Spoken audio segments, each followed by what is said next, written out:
बिहार की मिट्टी में जब भी सियासी हवाएं अपना रुख बदलती हैं तो उसकी धमक दिल्ली तक सुनाई पड़ती है। और आज फिर बिहार बदल रहा है। वो बिहार जो बीते 2 दशकों से कह रहा था कि बिहार में बहार है, काहे कि यहां नीतीश कुमार है, वो नीतीश कुमार से आगे बढ़ रहा है, क्योंकि नीतीश बाबू जो हैं वो अब अचानक से राज्यसभा जा रहे हैं। नीतीश कुमार राज्यसभा जाएंगे। ये Bihar chief minister Nitish Kumar go to the Rajya Sabha. लेकिन सवाल यह है कि बिहार की राजनीति के चाणक्य कहे जाने वाले नीतीश कुमार ने क्या गिरती सेहत को देखकर हार मान ली है, या राज्यसभा जाने के पीछे बीजेपी का दबाव है?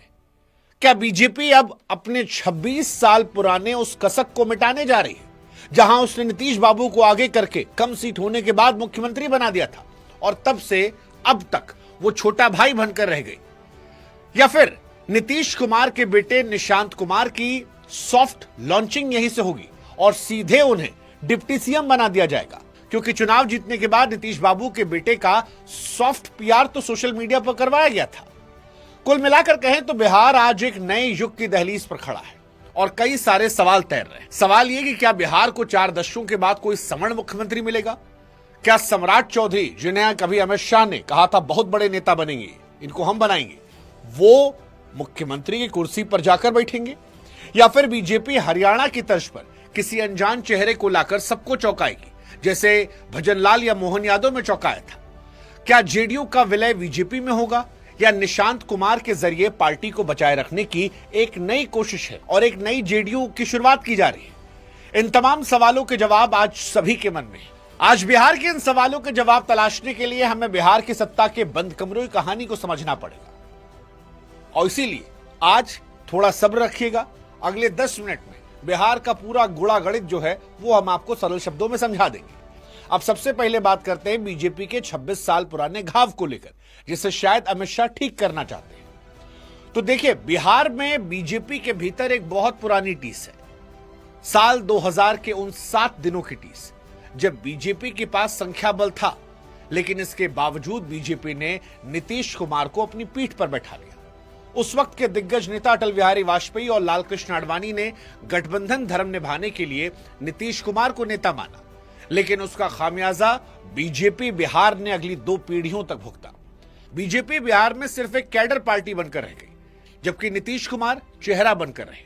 और अब 26 सालों के बाद वापस उसी दहलीज पर बीजेपी खड़ी है, जहां शायद वो अटल बिहारी वाजपेयी और आडवाणी वाली गलती दोहराना ना चाहे। सूत्रों के माने तो अमित शाह ने साफ कर दिया है कि इस बार समझौता बीजेपी की शर्तों पर होगा। कहा जा रहा है कि फॉर्मूला निकाला गया है, जहां पर सीएम बीजेपी का होगा और 2 डिप्टी सीएम जो है वो जेडीयू के होंगे। एक फॉर्मूला और है कि जो चल रहा था वही चलेगा, यानी सीएम जो है वो जेडीयू का होगा और 2 डिप्टी सीएम बीजेपी का। लेकिन इस हालत में क्या नीतीश कुमार के बेटे की लॉन्चिंग हो पाएगी? शायद नहीं। और अगर बेटे की लॉन्चिंग करनी है तो इससे अच्छा मौका नीतीश कुमार को नहीं मिलेगा, और ये बीजेपी और जेडीयू दोनों के हित में होगा, क्योंकि दोनों पार्टियां जानती हैं कि इसमें उनका नफा है। मसलन बीजेपी जानती है कि अगर इस बार मुख्यमंत्री नहीं बना तो राम जाने वो कौन सा दौर होगा जब बिहार में बीजेपी का मुख्यमंत्री बनेगा, और बिहार में बीजेपी कार्यकर्ता इससे टूट सकता है। इसलिए बीजेपी इस बार वेट एंड वॉच वाली स्थिति में नहीं है, वो फ्रंट फुट पर खेल रही है। भले ही तेजस्वी यादव कह रहे हैं कि अभी भी गुंजाइश है, हम 25 सीट लेके बैठे हैं, अगर जेडीयू और कांग्रेस सब साथ मिलकर आ जाए तो हो सकता है खेला हो जाए, लेकिन उसकी संभावना बड़ी कम लगती है, क्योंकि अमित शाह पहले से ही बिहार में डटे हुए हैं और इस बार ऐसा लगता है कि बिहार में अपना स्वतंत्र अस्तित्व स्थापित करना चाहते हैं। अब अगर मान लेते हैं कि बीजेपी का मुख्यमंत्री बनेगा तो सवाल है कौन बनेगा? तो देखिए, बिहार में पहला नाम जो चल रहा है वो चल रहा है सम्राट चौधरी का। सवाल उठ रहा है कि क्या लवकुश की चाबी बीजेपी को सत्ता दिलाएगी?